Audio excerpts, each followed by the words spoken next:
Next chapter है सूक्ष्म का मुख रोग निदान, है ना। तो मुख रोग निदान, जैसा कि हम लोग पढ़ते हैं चाणक्य के सेकेंड पेपर, तो वहाँ से काफ़ी कुछ यहाँ पे कवर हम लोग करेंगे। तो पहले कुछ महत्वपूर्ण बिंदु लिख लीजिए, जो कि बुक पे लिखा चाहे तो बुक पे लिखना चाहे लिख लीजिए, अलग से कॉपी पे नोट करना चाहें नोट्स पे कर सकते हैं आप। सबसे इम्पोर्टेंट क्या है कि मुख रोगों की संख्या कितनी है। तो देखिए इधर लेफ्ट साइड में अगर देखेंगे, सबको आवाज़ आ रही है। Yes sir. Yes sir. Charak के अनुसार दो तरीके से हम इसको देखते हैं। दोषानुसार अगर बात करें तो 4 प्रकार के मुख रोग हैं, और लक्षण के अनुसार अगर बात करें तो उन्होंने 64 बताए हैं। जैसे हमने लिखा हुआ है ऐसे लिखिएगा। दोष के अनुसार 4 और लक्षण के अनुसार 64, ये हुए चरक के अनुसार।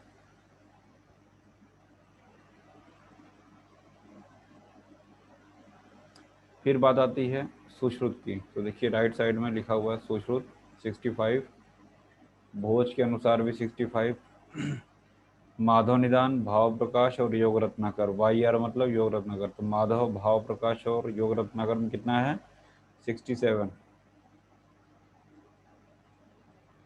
वाग्भट की अगर बात करें 75 है, शारंगधर 74, विदेह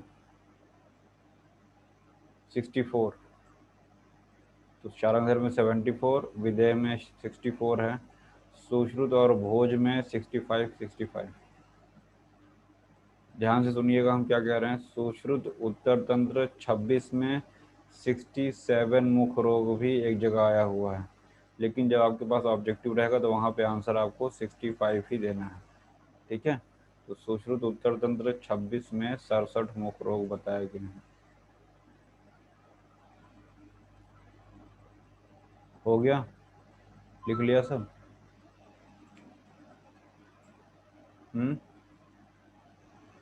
जी सर। तो चरक के अनुसार 4 बताए हैं, यस सर। भेल के अनुसार 5 हैं, VPKRS।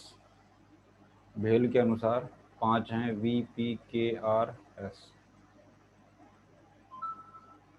तो मुख्य रोगों की संख्या लिखिएगा 65, और अधिष्ठान 7 होते हैं।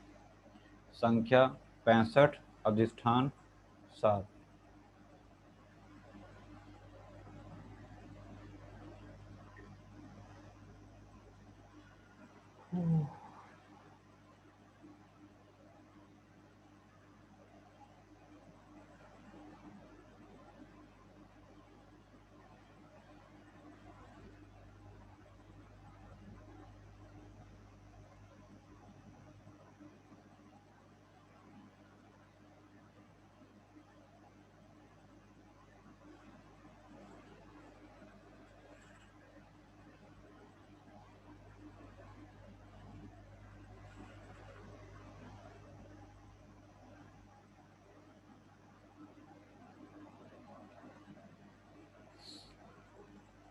तो दोषानुसार 4 हो गए, और लक्षण के अनुसार 64, याद रखिएगा इसको। भेल के अनुसार हो गए 5, VPKRS। हमने बताया 7 अधिष्ठान। देखिए श्लोक में आया होगा मुख रोगा पंचषष्टि। पंचषष्टि मतलब 65। तो हो सकता है 65 ना लिख के वहाँ पे पंचषष्टि दिया है संस्कृत में, तो याद रखिएगा पंचषष्टि मतलब 65। और इसके बाद सप्तस्व आयतनेषु, 7 आयतन होते हैं। आयतन क्या कौन कौन से होते हैं आगे लिखा हुआ है। ये आयतन कौन कौन से हैं? ओष्ठ है, दंत मूल है, दंत याद रखिएगा, दंत मूल अलग है, दंत अलग है, फिर जिह्वा, तालु, कंठ, और सर्वगत रोग जिसको हम कहते हैं सर्वाणि च इति। तो ये 7 जो है अधिष्ठान होते हैं मुख रोगों के। यहाँ तक कोई दिक्कत? जी नहीं नो सर। सर। अब आपको आगे बढ़ने से पहले हम एक चार्ट दिखाना चाहते हैं। ये चार्ट सबको दिख रहा होगा। दिख रहा है? जी सर। यस।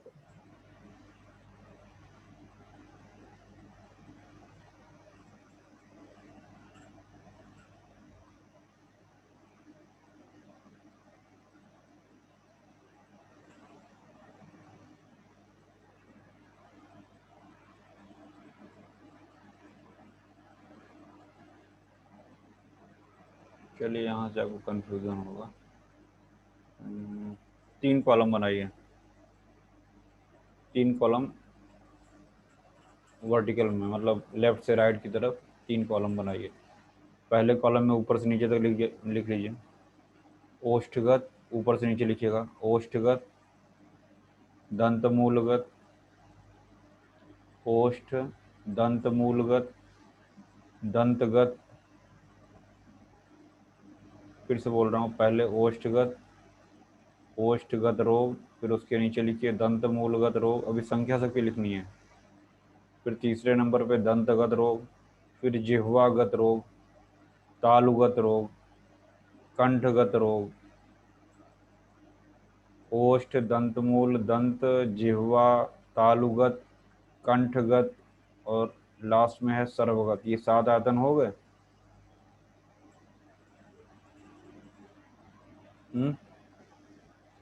Yes sir. जी सर। अब इसमें जो है पहले कॉलम में लिखिए ऊपर सुश्रुत के अनुसार, सुश्रुत ब्रैकेट में लिखिए 65। अब सबके आगे संख्या बोल रहा हूँ मैं, लिखते जाइए। ओष्ठगत में लिखिए 8, ओष्ठगत में 8,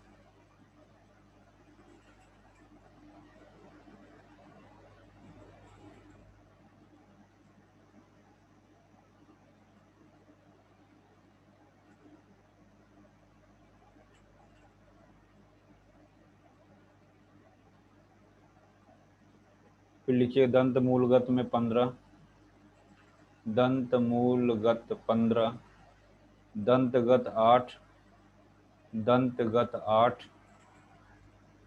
जिह्वागत 5, जिह्वागत 5, तालुगत 9, तालुगत कितना हुआ 9, कंठगत 17, 17,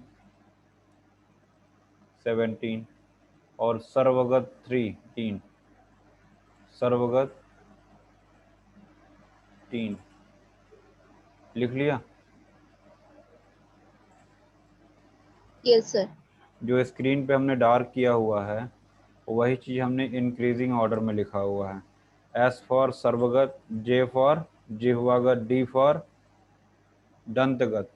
और देखिए दंतगत अलग है, दंत मूलगत अलग है, तो याद करने के लिए हमने दंतगत को डी लिखा हुआ है और दंत मूलगत को एम लिखा हुआ है। दिख रहा होगा सबको ये। तो दंतगत को याद करने के लिए डी और दंत मूलगत को एम लिखा हुआ है। तो देखिएगा S J dot M K या एस जे डू टी एम के, जैसे भी आपको याद करना है। एस जे डू डी ओ डू टी एम के। अब ये इंक्रीजिंग ऑर्डर में है, चाहे तो 35, 88, 9, 15, 17 ऐसे याद कर सकते हैं, है ना, या 3, 5, 8, 8, 9, 15, 17, जैसे भी इंक्रीजिंग ऑर्डर में है वो। और याद करने क्या है, एस जे डू टी एम के, है ना। तो एस फॉर सर्वगत 3 रहेगा, जे फॉर जिह्वागत 5 हो गया, दंतगत 8 हो गया, ओष्ठगत 8 हो गया, टी फॉर तालुगत 9, एम फॉर दंत मूलगत 15, के फॉर कंठगत कितना है सबसे अधिक 17। समझ में आया? नहीं समझ में आया? जी सर। इसी के नीचे वाग्भट और शारंगधर का लिखा हुआ है। तो थोड़ा सा याद करने के लिए हमने 3 में 5 जोड़ दिया, कितना हो गया 8, 5 में 1 जोड़ दिया 6 हो गया इनका जीवागत, 8 में 2 जोड़ दिया कितना हो गया 10 हो गया इनका दंतगत, ओष्ठगत 11 हो गया, है ना। फिर तालुगत कितना हो गया, 1 कम हो जाता है सोच से, 8 हो गया।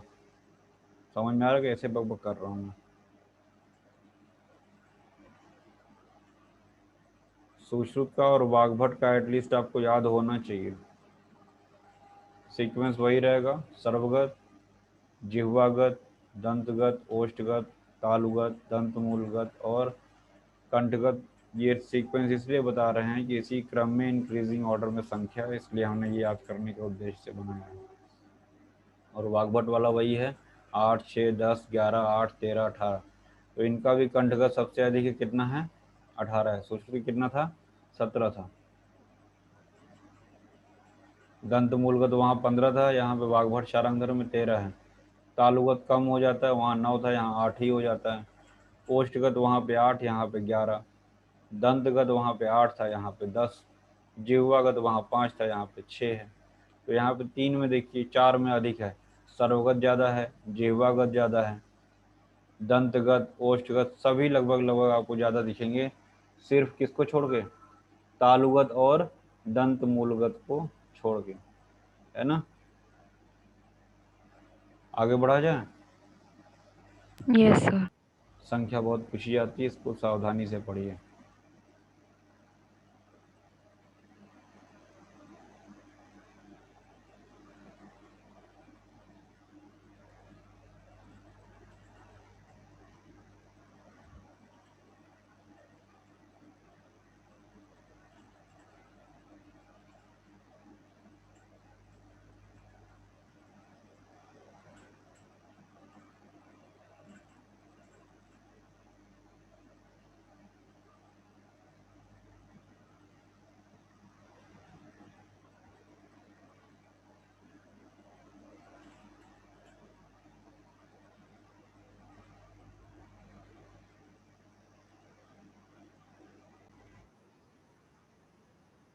कफ प्रधान दोष कुपित होकर मुख रोग उत्पन्न करते हैं। मुख रोग उत्पन्न करते हैं। फिर लिखिएगा मुख दंत एवं गल रोग प्रायः। मुख दंत एवं गल रोग प्रायः कफ रक्त जन्य होते हैं। कफ रक्त जन्य होते हैं।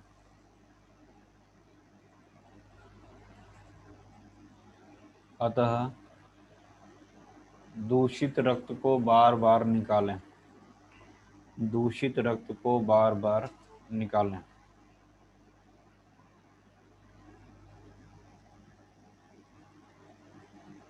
हो गया, लिख लिया। बोलो भाई। Yes sir. Yes sir. संख्या सबकी नोट कर ली थी, सारे आचार्यों के अनुसार संख्या नोट कर जी लिया। सर। जी यस सर। सर। तो वाग्भट का हमने लिखा दिया। लिखिएगा कराल रोग, इसका वर्णन माधव निदान में है। कराल रोग, इसका वर्णन माधव निदान में है।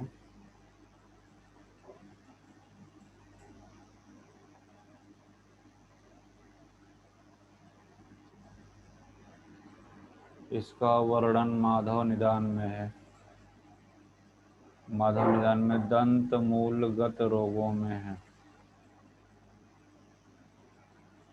वाग्भट ने कराल रोग की गणना दंत रोगों में की है। ध्यान रखिएगा, एक मैंने दंत मूलगत बोला, माधव ने डीएम में रखा है, और वाग्भट ने दंत रोगों में रखा है कराल रोग।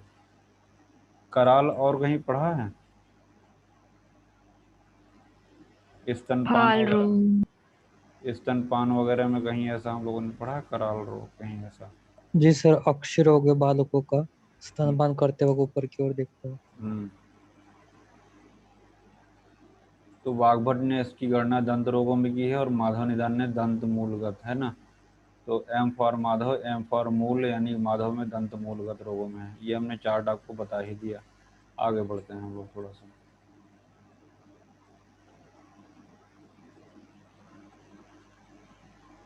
ये वही चीज़ है, लिखा चुके हैं, ठीक है। हाँ, एक बात ध्यान रखिएगा, जो हम लोगों ने आयतन की बात की थी वो सुश्रुत के अनुसार 7 हैं और वाग्भट के अनुसार 8 हैं, ठीक है। सुश्रुत 7, वाग्भट के अनुसार आयतन कितने हैं? 8 हैं। समझ में आया? Yes sir.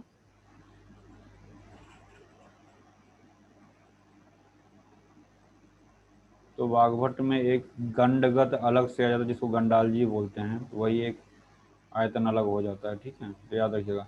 शारंगधर ने वाग्भट के समान ही वर्गीकरण किया है, केवल गंडगत गंडअलजी। गंडालजी हम लोग वहाँ पढ़ चुके हैं, कहाँ? चरक में, शोध वाले चैप्टर में। याद आ रहा है कुछ ऐसा? गंडमाला ऐसा बताया था, जब ढेर सारे रहेंगे तो गंडमाला, कुछ ऐसा हम लोगों ने अलग। Yes sir. गंड और गंडमाला वहाँ पढ़ा था। तो उसको याद रखिए। और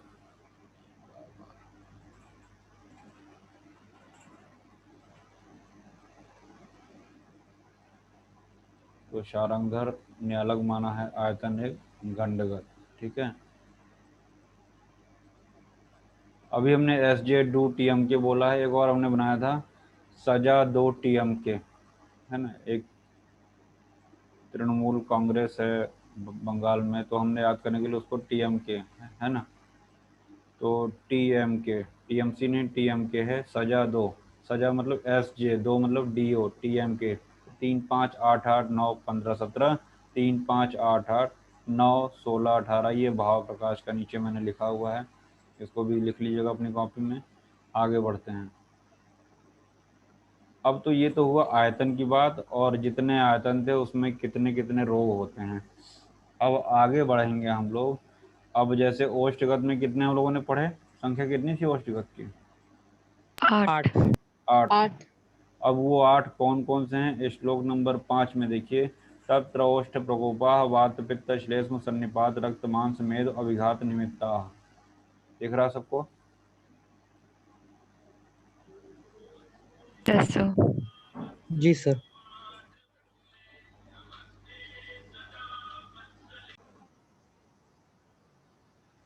तो ये ओष्ठगत जो है वात पित्त कफ सन्निपात यानी विकर्ष तो हो गया, वी पी के आर एस तो हो गया, लेकिन हम आर को उधर इसलिए करते हैं वी पी के एस, वात पित्त कफ और सन्निपात तो हुआ, और साथ में 4 ये और रमा में आघात, याद करने के लिए ट्रिक बनाया है मैंने, रमा में आघात, तो रक्त मांस और मेद ये 3 धातुएं हो गई, आघात मतलब ट्रॉमा से।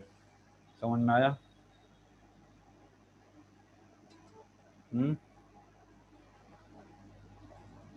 समझ में आया कि नहीं? Yes sir.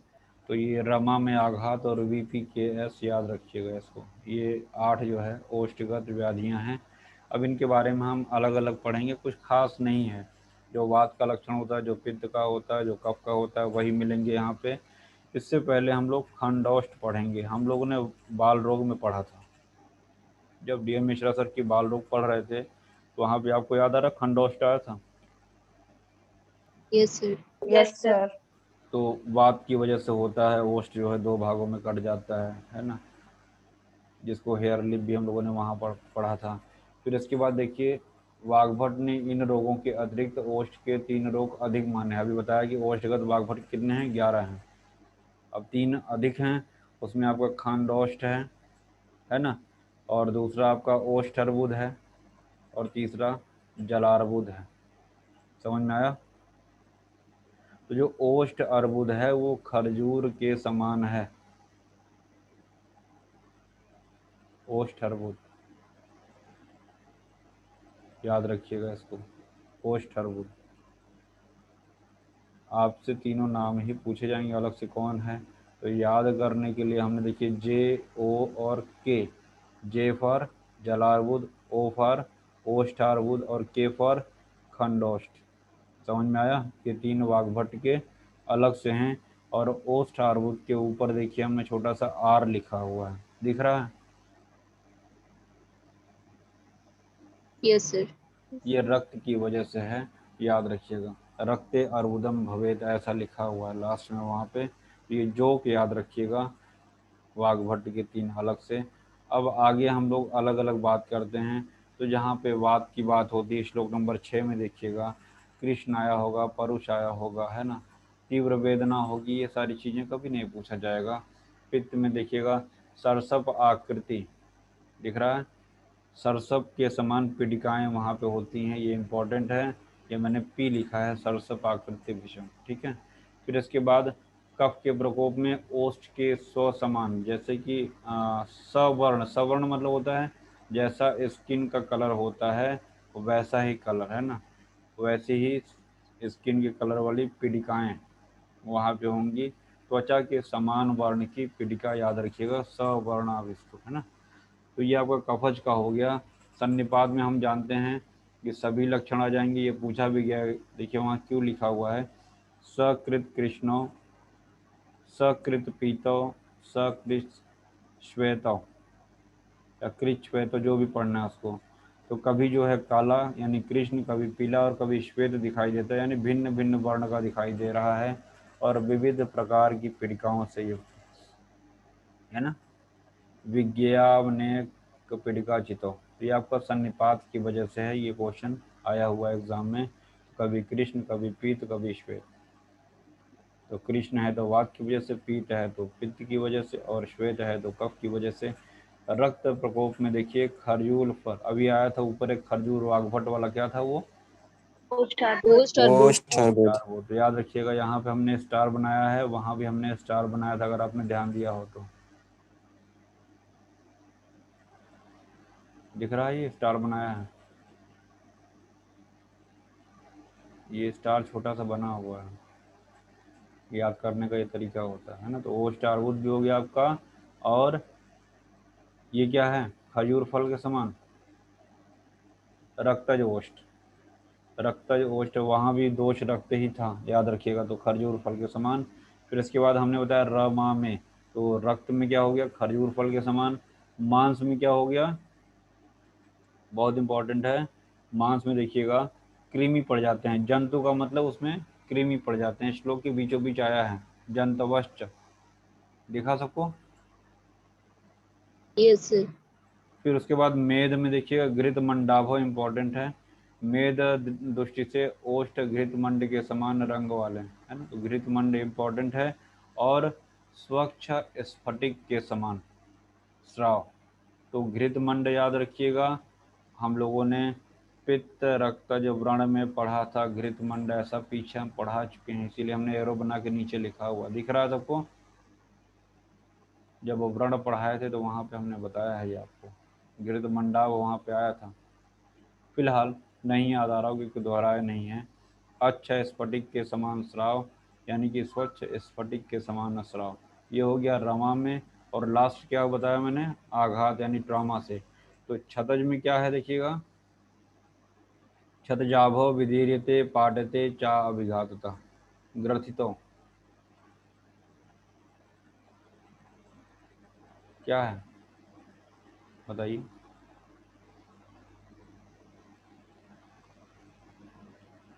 हम्म,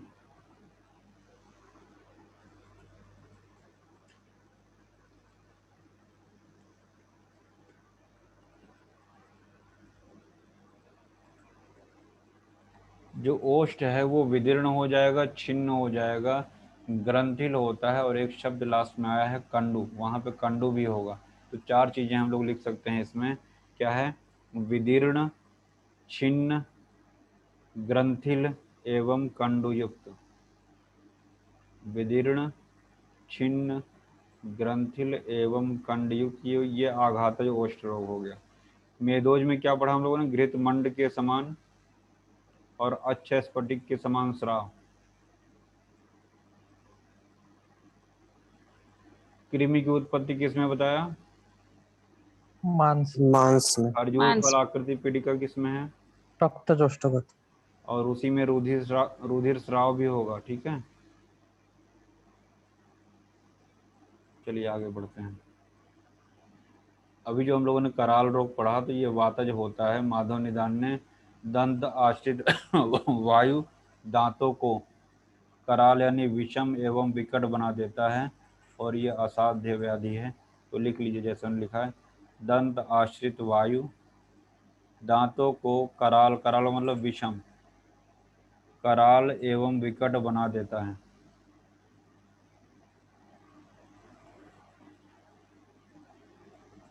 हो गया। हम्म, असाध्य है, याद रखिएगा। ये हुआ आपका ओष्ठगत। इसके बाद डीएम की बात करेंगे। डीएम मतलब दंत मूलगत। तो सबसे पहले देखिए कठिनाई ये होती है कि अब इतने ढेर सारे हैं भाई, हर आयतन में हम लोगों ने अलग अलग पढ़ा, 3 5 8 8 9, है ना, 11 17, इस तरीके से 15 17 हम लोगों ने पढ़ा। तो सबसे कठिन क्या हो जाता है कि कौन सा नाम किस में है, ये कैसे याद किया जाए। ठीक है, चलिए रमा में आघात, बीपी की एस ओष्ठगत वो अलग है, 8 याद रहता है। इसके बाद सब कंफ्यूज करने वाले हैं ना, जैसे पूछ लेगा शवशीर है, दंत मूलगत, दंतगत, कंठगत, तालुगत, कहाँ की व्याधि, इतने में आदमी घूम जाएगा। समझ में आ रही है हमारी बात, क्या कह रहे हैं? Yes sir. तो सबसे जरूरी तो यही है कि हमको यही मतलब याद रहे कि कौन सा डिजीज किस आयतन का है। तो यहाँ पे दंत मूलगत में होने वाले रोग देखिएगा, इसमें बहुत से हैं। तो हमने जो याद करने वाला, मूल वेदों में महाशिवरात्रि उपवास बेस्ट है, ये हमने याद करने के लिए। अब देखिए, हो सकता है इस ट्रिक में सब ना आ रहे हों, लेकिन काफ़ी कुछ इसमें आ जाएगा जिससे हमारा काम चल जाएगा। क्या है इसमें?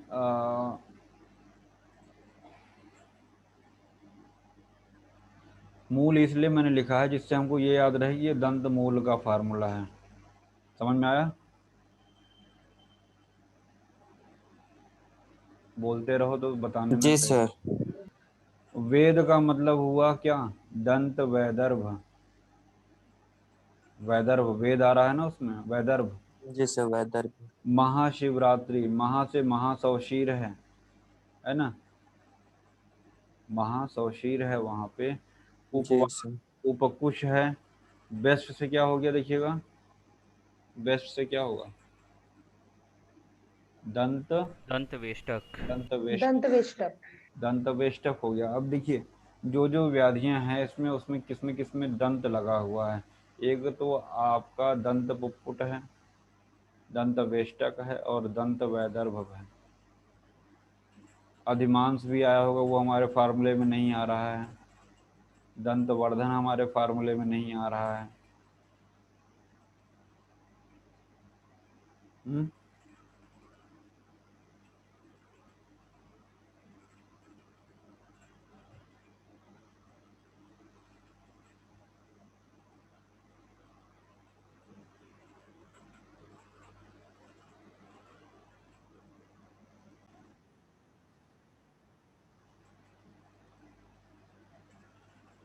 इसमें लिखिएगा शोणितम दंत वेष्टभ्यो यस्य अकस्मात प्रवर्तते, मतलब कि शीताद में क्या है कि मसूड़ों से सहसा रक्तस्राव, एक तरीके से पायरिया समझ लीजिए। अचानक से मसूड़ों से, है ना, दंत वेष्ट दंत मांस यानी मसूड़े से वहाँ पे सहसा रक्तस्राव, यही श्लोक रख के पूछा था किसका लक्षण है। तो याद रखिएगा ये शीताद का है। समझ में आया? दोष की अगर बात करें तो लिखा हुआ है आर के नीचे वाली लाइन में, देखिए दिख रहा है। दंतमासानि शीर्यन्ते पचन्ति च परस्परम शीतादो नाम स व्याधि कफ शोणित संभव, मतलब कि कफ और रक्त से आर के से हो रहा है। और दंत मांसानि शीर्यन्ते, ये याद रखिए। शोणितम दंत वेष्टभ्यो यस्य अकस्मात प्रवर्तते, ये याद रखिए। यहाँ तक कोई दिक्कत? No, sir.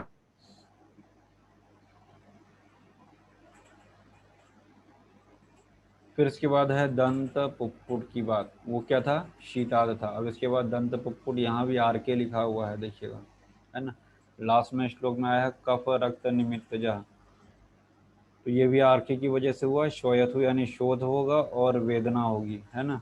तो याद रखिएगा श्वेथु सरुजा, और दोष इसमें हो गया आर और के। इसके बाद है दंत वेष्ट, यहाँ पे हमने क्या लिखा है? सब व्याधि के बगल में हमने दोष लिख रखा है, क्योंकि दोष भी बहुत पूछा जाता है। तो दंत वेष्ट कैसा है? आर यानी रक्त की वजह से दुष्ट शोणित संभव, दिख रहा होगा सबको।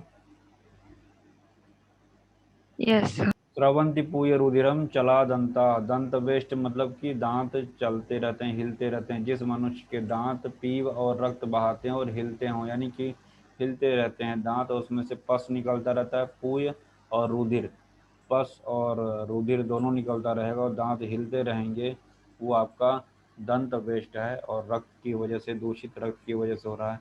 अगला है सौशीर, यहाँ भी आर के है, याद रखिएगा। ससुर जी लालची हैं, याद रखने के लिए लाला स्राव, सलाइवेशन, है ना।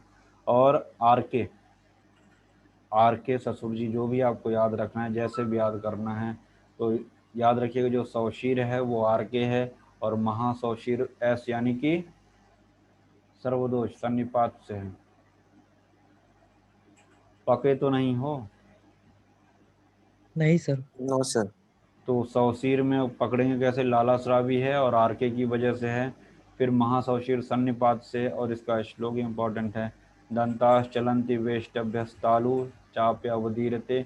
अभी हम लोगों ने एक और पढ़ा था जहाँ दांत हिल रहे थे, और यहाँ भी हिलने की बात कर रहे हैं, ठीक है। इसके पहले हम लोगों ने दंत वेष्ट में पढ़ा कि दांत हिलते रहते हैं, फिर महासौशीर में देखा हम लोग दांत हिल रहे हैं। आगे बढ़ा जाए।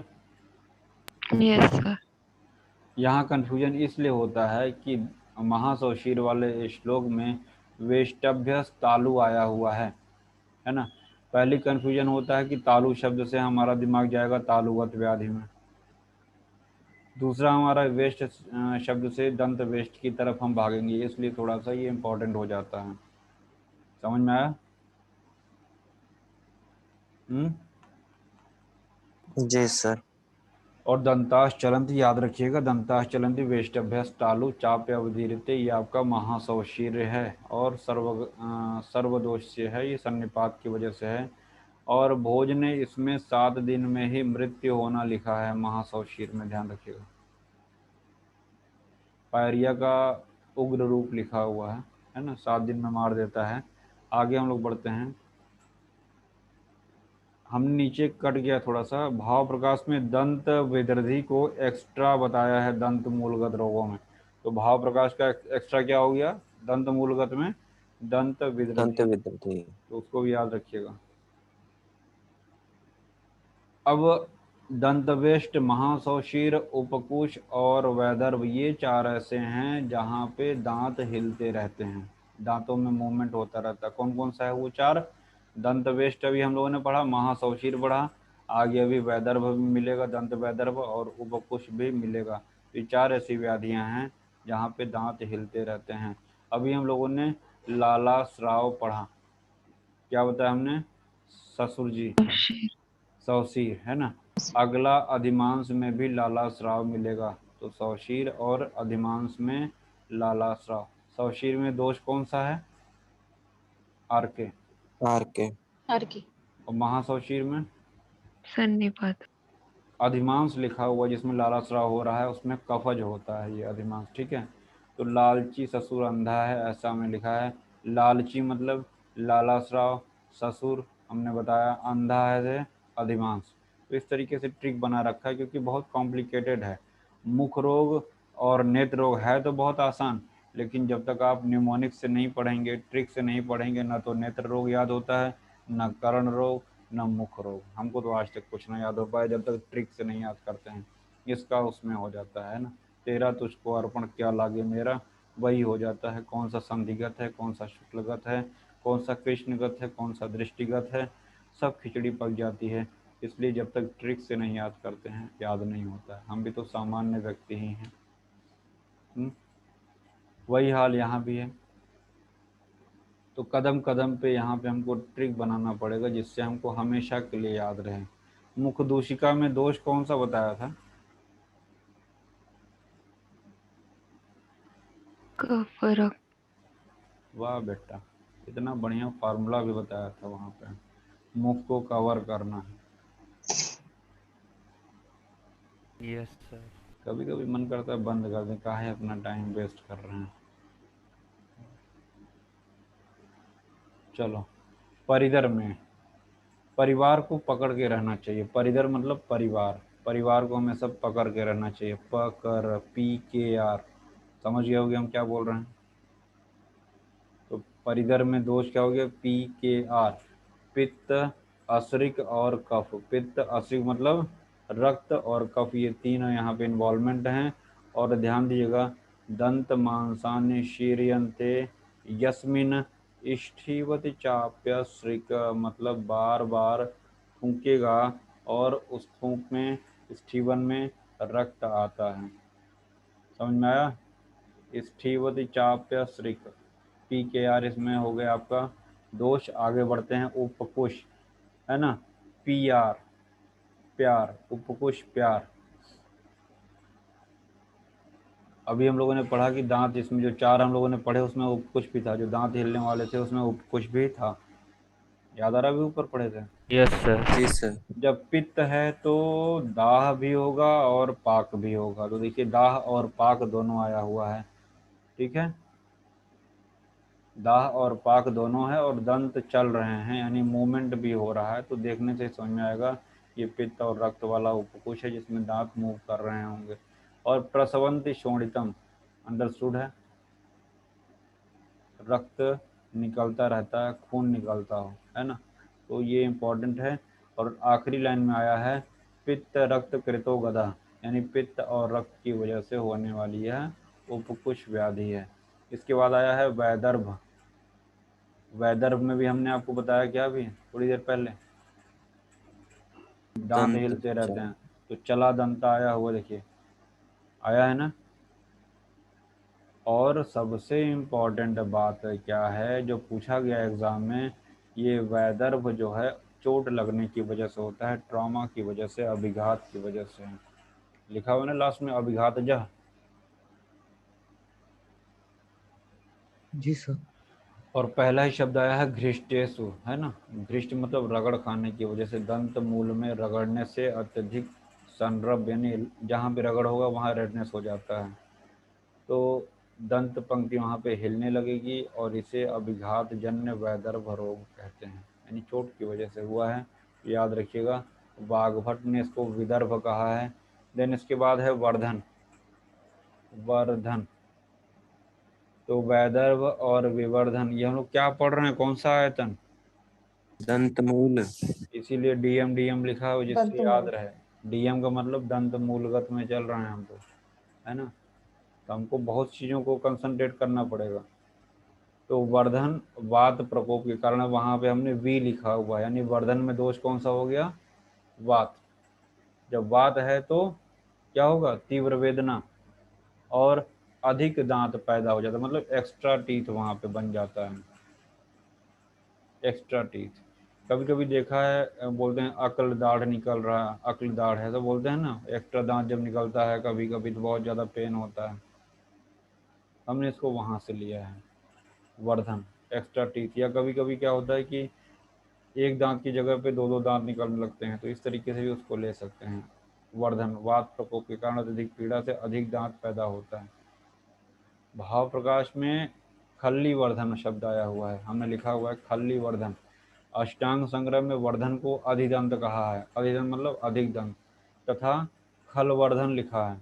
और सबसे महत्वपूर्ण क्या है कि दंत मूलगत में नहीं है, संग्रह ने बताया, किसमें बताया है? दंत रोग में बताया, दंत। ठीक। तो खलवर्धन या अधिदंत जो है दंत रोगों में इसका वर्णन किया है।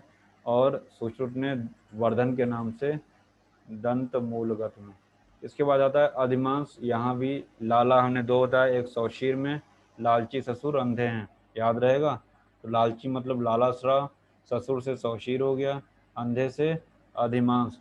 श्लोक रख के पूछा था किसी एग्जाम में, हा नव्य पश्चिमे दंते महाशोथो महारुजा, एग्जैक्ट यही श्लोक रख के पूछा था, किसका लक्षण है? तो हनु संधि के पास हनु के अंतिम दंत में महान शोथ होता है ना।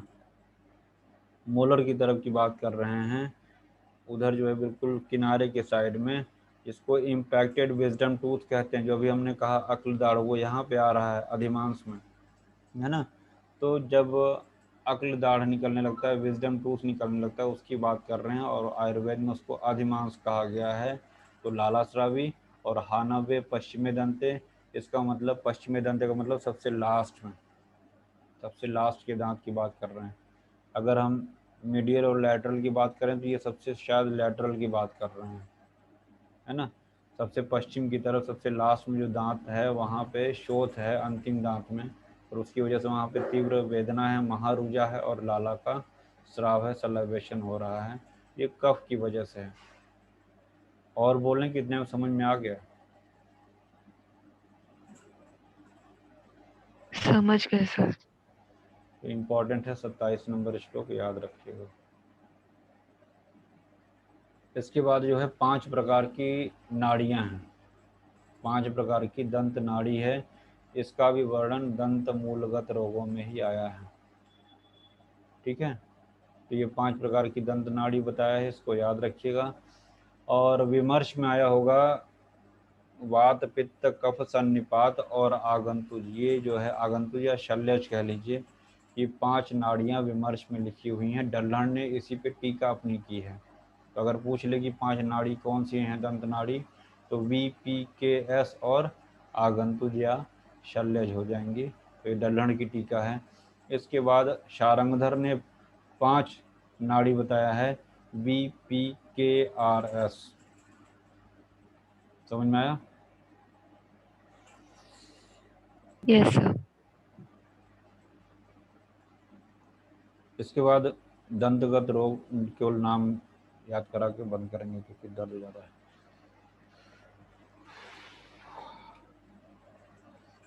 दंत मूलगत पढ़ लिया, इसके पहले हम लोगों ने ओष्ठगत पढ़ा। अब तीसरे नंबर पे आता है आयतन दंतगत रोग।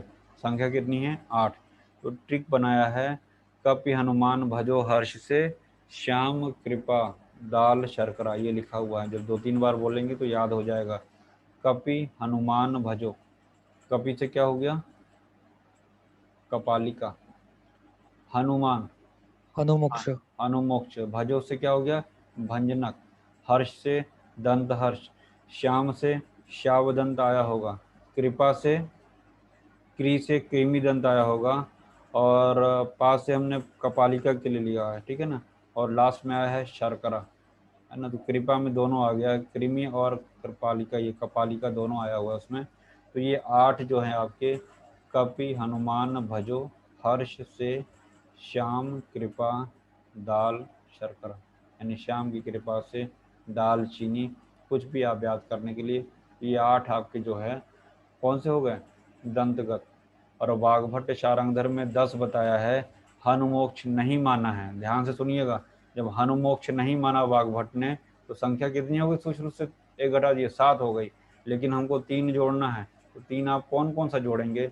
दंतचाल, कराल और अधिदंत।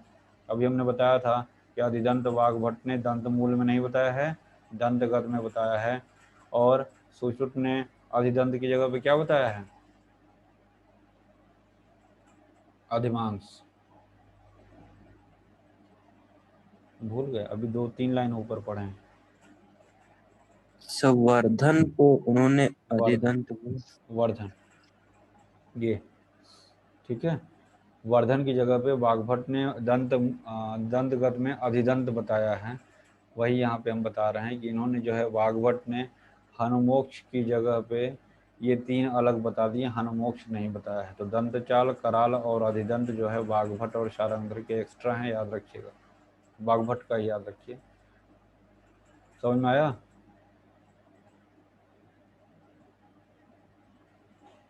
बोलो। जी सर।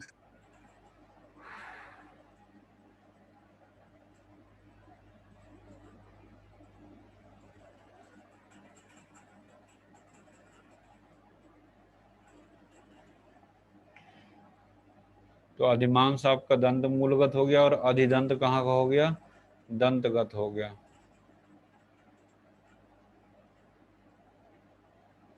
चलिए देखते हैं जहाँ तक हिम्मत पड़ेगी बता। फार्मूले में दाल शर्करा आया था, तो वहीं दालन से ही स्टार्ट हो रहा है। तो पहला देखिएगा आया है, ऊपर हमने लिख दिया, अपनी बुक में भी आप लिख दीजिएगा दंतगत। मैंने सब पेज पे ऊपर लिखा होगा जिससे हमको पता रहे कि कौन से आयतन का चल रहा है। समझे? जी सर। तो दालन के बगल में हमने वी लिखा, अगर दिख रहा हो तो श्लोक में भी लास्ट में आया सदा गति निमित्तजः, मतलब मूवमेंट होता रहता है उसमें। ये तो ठीक है, लेकिन उसके पहले सदा गति को उन्होंने वायु मान लिया है, वात मान लिया है। ठीक है, तो 2 चीज़ें हम वहाँ से समझ सकते हैं, या तो वहाँ पे मूवमेंट हो रहा होगा दांत में, या इन्होंने कह दिया कि वात की वजह से हो रहा है। तो दोनों चीज़ आप पढ़ सकते हैं। तो अगर दोष कभी पूछेगा तो यहाँ से वात कह सकते हैं। आगे देखिएगा विमर्श में दालन को टूथे कहा गया है ना। और अष्टांग संग्रह में इसे शीत दंत लिखा गया है। वाताद उष्णो सहा दंता है, इम्पॉर्टेंट है ये। इंपॉर्टेंट है संग संग्रह वाला, ये शीत दंत। और सदा गति निमित्तजा ये पूछा गया है। इतना इम्पोर्टेंट है वाग्भट वाली लाइन कि हमने ऊपर अलग से लिखा हुआ है जिससे हमको याद रहे। दिख रहा होगा ऊपर पेन से। यस सर, स्टार पे भी है। तो याद रखिएगा उसको। वहाँ पे हमने शर्करा लिखा हुआ है, उसके बगल में लिखा है गुण नष्ट, कपि में लिखा है विनाश। ये याद करने के लिए है, अभी आगे आएगा तो बताएंगे क्या है। फिलहाल आपको दालन के बारे में बताया। सदा गति निमित्तजः वात की वजह से है, तीव्र रुजा है। शीत दंत बताया है वाग्भट ने, और वहाँ पे उसका लक्षण मैंने बताया, इंपॉर्टेंट है। इसके बाद कृमि दंत, जो डेंटल कैरीज हो जाते हैं, दांत में कीड़े लग जाते हैं, उसकी बात कह रहे हैं। तो आपने देखा होगा वेदना बहुत अधिक होती है और वेदना का कोई टाइम निश्चित नहीं होता है। तो अनियमित रुजा आया हुआ है शब्द, अनियमित रुजा। जी सर। Yes, sir. और एक और है जी वहाँ सर। पे वात की वजह से, यानी कि जो डेंटल कैरी जो कृमि दंत होता है वो वात की वजह से हो रहा है। अनियमित रुजा शब्द भी आया है और महारुजा शब्द भी आया है। और वात के कारण जो दांत पहले काला हो फिर उसमें छिद्र, कृष्ण छिद्री चलह श्रावी, हिलने भी लगे, चल भी शब्द आया हुआ है। तो ये सारा का सारा जो है आपका कृमि दंत के लिए हो गया। आगे बढ़ते हैं हम लोग। दंत हर्ष, कभी देखा है ठंडा पानी पी लीजिए या कुछ गर्म तो दांतों में बहुत अजीब सा लगने लगता है ना। ठीक है, ऐसा सबके साथ होता है। कभी कभी ठंडा पानी दांतों में लगता है, गर्म लगता है। तो दंत हर्ष वही है। दोष इसमें भी है वात। दशनाम शीतम उष्णम च सहन्ते स्पर्शनम न च, जिस मनुष्य के दांत शीत तथा उष्ण स्पर्श को या केवल स्पर्श को ही सहन, कभी या तो शीत उष्ण या कभी सामान्य स्पर्श को भी सहन नहीं कर सकते, उसे वातजन्य दंत हर्ष रोग कहा जाता है। और माधव निदान में दंत हर्ष वात पित्त प्रकोप से होता है। और रुक्ष प्रवात शीत तथा अम्ल पदार्थों को सहन नहीं कर पाता है, ये माधव निदान में दंतहर्ष। तो माधव निदान में दंतहर्ष में दोष क्या हो गया, वात पित्त। श्लोक में आया है मारुत को उपजन्य, पित्त मारुत को उपजन्य और पित्त मारुत को उपजन्य, इसमें दंतगत वात सूत्र खुले जाते हैं, ऐसा इसमें लिखा हुआ। तो याद रखिएगा इसमें क्या है ये दंत हर्ष। इसके बाद श्लोक में हमारे ट्रिक में आया था कपि हनुमान भजो हर्ष, ऐसा कुछ आया था ना। तो भजन, यस सर। भंजनक, भजन किससे करते हैं, मुंह से करते हैं, भजन मुंह से करते हैं ना। तो जहाँ पे वक्त्र की बात करें, वक्त्र मतलब मुख, श्लोक रख के अगर पूछेगा तो कर लेंगे आप, मुंह टेढ़ा हो जाना। जिसमें वक्त्र टेढ़ा हो जाए तथा दांतों का भंग हो जाए और तेज पीड़ा हो, उसे कफ वात जन्य, ध्यान रखिएगा। भजन कवि कर रहा है, ये भी याद रखिएगा। ये हमारे ट्रिक का है कि भजन कौन कर रहा है, कवि कर रहा है। तो हमको भंजनक में दोष भी याद रहता है, समझे। कवि मतलब कफ और वात।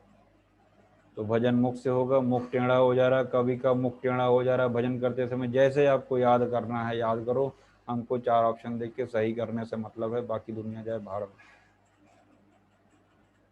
दुनिया भाड़ में जाने से मतलब है कि फालतू की बकवास करने से अच्छा है कि अपना काम करिए, 4 ऑप्शन में से अपना आंसर सही करिए बस।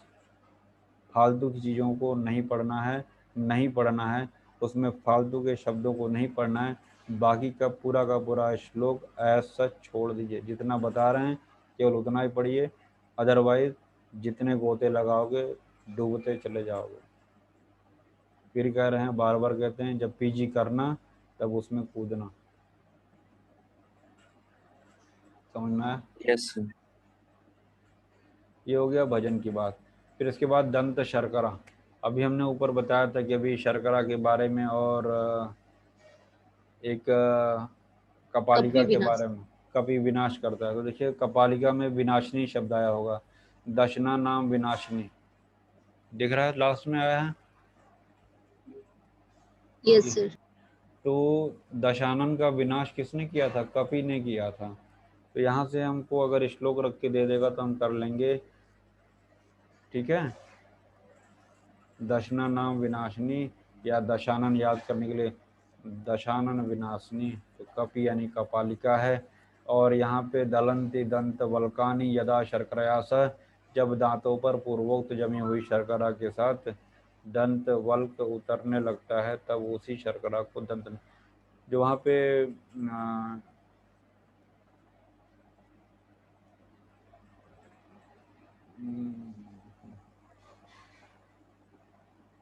जो प्लेक फॉर्मेशन हो जाता है ना, दांत के ऊपर जो प्लेक फॉर्मेशन हो जा रहा है उसकी बात कर रहे हैं ये शर्करा, है ना, सॉरी दंत शर्करा। वहाँ पे जब मनुष्य के दांतों पर शर्करा के समान मैल जम जाता है तो ये आपका डेंटल प्लेक की बात कर रहे हैं ये दंत शर्करा। शर्करे में स्त्री भूतो मलो दंतेषु यस्य वे सा दंतानाम गुड़घ्नि। दंतानाम गुड़घ्नि कौन सा है? दंत शर्करा। इसका मतलब क्या हुआ? दंतानाम गुड़घ्नि कौन बताएगा? सर गुणों का नाश कर देता है। हिंदी में नहीं आया है। हाँ, गुण नष्ट करने वाली। तो दंतानाम गुड़घ्नि कौन सी है? दंत शर्करा। फिर इसके बाद दशना नाम विनाशनी आपका कपालिका है, याद रखिएगा, ऐसे रख के पूछेगा। कपालिका का लाइन स्टार्ट होता है दलंत से, तो वहां पे हमने दालन लिख के क्रॉस किया हुआ है, दिख रहा होगा सबको। जी सर। तो जी याद सर। रखिएगा वो दलंत से स्टार्ट हो रहा है तो वो दालन नहीं है, वो कपालिका का श्लोक है। इसके बाद है श्यावदंत। श्यावदंत में प्यार है, पित्त और रक्त है।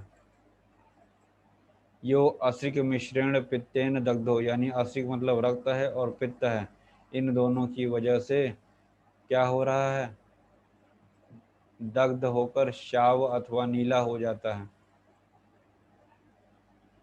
नहीं, हम नहीं खा पाएंगे अभी, मेरा बोल चाय बना, चाय। तो श्यावदंत में दोष याद रखिएगा। हनुमोक्ष, ये भी बात है, तो ज़्यादातर आपने देखे होंगे बात से ही हो रहा है। और व्याधि अर्जित लक्षण, सबसे इम्पोर्टेंट क्या है कि जो हम लोगों ने फेशियल पैरालिसिस अर्जित पढ़ा हुआ है, उस अर्जित के लक्षण हनुमोक्ष में मिलते हैं, तो याद रखिएगा। और वाग्भट में हनुमोक्ष नहीं माना है, और हनुमोक्ष की चिकित्सा अर्जित के समान करते हैं, अभी हम लोग आगे पढ़ेंगे, ठीक है। हनुमोक्ष की चिकित्सा किसके समान? अर्जित के समान, क्योंकि इसमें अर्जित के समान लक्षण मिलते हैं।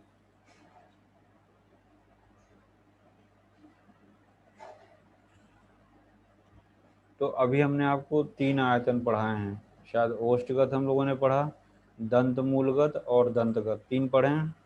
जी सर। यस। रिवाइज करिएगा, मैं सबका कॉपी में आप बना के मुझे व्हाट्सएप पे भेजिए, मैं देखूंगा, है ना। एक एक लाइन में सबका जैसे हमने लिखा हुआ है वैसे आप लिखिए, बनाइए, क्योंकि अगर ये चैप्टर आपने हल्के में उड़ा दिया तो ज़िंदगी भर उड़ाए रहेंगे। और अगर एक बार मन लगा के पढ़ लिए, हम बता दे रहे हैं चालाकी को हल्के में मत लीजिए, ये चालाकी ही चल रहा है, अलग से चालाकी नहीं पढ़ाई जाती है। हो सकता है मूड करेगा तो इसके बाद हम उत्तर तंत्र के शुरू के चैप्टर पढ़ा देंगे, जहाँ पे ईयर, आई और ईयर की बात है, नोज की बात है, तो वो भी पढ़ा देंगे इसी के साथ। मूड है, निदान यहाँ पे छोड़ के हम उत्तर तंत्र में चलेंगे जिससे चालाकी भी कवर हो जाए। इसलिए ढंग से पढ़िए इसको, और सिर्फ पढ़ने के लिए नहीं, याद करने के लिए। खाना पूर्ति करना है तो खाना पूर्ति करते रहिए, लेकिन ये आपको आना चाहिए। 3 बताया, 4 आयतन और बचे हुए हैं। तो आपकी जानकारी के लिए बता दूं, सर्वसर रोग कम है, जिह्वागत भी कम है। कितने कितने थे सर्वगत, जिह्वागत और सर्वसर? जीवागत 5, सर्वसर 3। 3 और 5 8 ही हैं, तो कम है ना। तो उसमें ज़्यादा टाइम नहीं लगता है। सबसे ज़्यादा टाइम लगेगा आपको कंठगत, जिसमें रोहिणी वगैरह हम लोग पढ़ेंगे, और इम्पॉर्टेंट भी है, और तालुगत भी बहुत इम्पॉर्टेंट है। दोनों से क्वेश्चन पूछे जाते हैं, और जो चालाकी में लॉन्ग क्वेश्चन पूछे जाते हैं ज़्यादातर कंठगत रोगों से पूछे जाते हैं। तो नेक्स्ट क्लास में हम लोग पढ़ेंगे उसको, अभी सब हौच पौच हो जाएगा, इसलिए जितना भी हमने पढ़ाया है उसको पढ़िए, और अगर कोई दिक्कत हो तो बताइए।